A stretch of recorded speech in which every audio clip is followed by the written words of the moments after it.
Hi guys, നമസ്കാരം. ലോകം ഇപ്പോൾ ഒരു വലിയ യുദ്ധത്തിൻ്റെ നിഴലിലാണ്. ഇറാനും അമേരിക്കയും തമ്മിലുള്ള അസ്വാരസ്യങ്ങൾ മുറുകുമ്പോൾ അത് കേരളത്തിലെ ഒരു സാധാരണക്കാരൻ്റെ അടുക്കളയും വാഹനത്തെയും എങ്ങനെ ബാധിക്കും എന്ന് നിങ്ങൾ ചിന്തിച്ചിട്ടുണ്ടോ?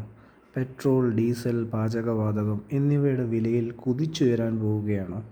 ഈ വീഡിയോയിൽ നമ്മൾ ചർച്ച ചെയ്യുന്നത് മിഡിൽ ഈസ്റ്റ് യുദ്ധവും പ്രകൃതിവാതകങ്ങളും തമ്മിലുള്ള ബന്ധത്തെക്കുറിച്ചാണ്. ലോകത്ത് ഉൽപ്പാദിപ്പിക്കുന്ന അസംസ്കൃത എണ്ണയുടെ ഏകദേശം 20-30% കടന്നു പോകുന്നത് ഹോർമൂസ് കടലിടുക്ക് വഴിയാണ്. ഇറാൻ്റെ നിയന്ത്രണത്തിലുള്ള ഈ പ്രദേശം യുദ്ധം കാരണം അടച്ചുപൂട്ടപ്പെട്ടാൽ ലോകത്തിലേക്കുള്ള എണ്ണ വിതരണം തടസ്സപ്പെടും. സപ്ലൈ കുറയുമ്പോൾ സ്വാഭാവികമായും വില കുതിച്ചുയരും. ഇന്ത്യയെപ്പോലെയുള്ള രാജ്യങ്ങൾ തങ്ങളുടെ എണ്ണയുടെ 80% ഇറക്കുമതി ചെയ്യുന്നതിനാൽ ഈ വിലക്കയറ്റം നമ്മളെ നേരിട്ട് ബാധിക്കും. പെട്രോൾ മാത്രമല്ല, പ്രകൃതിവാതകത്തിൻ്റെ കാര്യത്തിലും മിഡിൽ ഈസ്റ്റ് നിർണായകമാണ്. ഇറാൻ ലോകത്തിലെ രണ്ടാമത്തെ വലിയ വാതക ശേഖരമുള്ള രാജ്യമാണ്.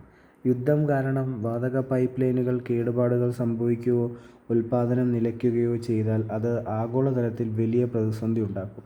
നമ്മുടെ വീട്ടിലെ LPG സിലിണ്ടർ മുതൽ വൈദ്യുതി നിരക്കിൽ വരെ ഇതിൻ്റെ ആഘാതം ഉണ്ടാകാം.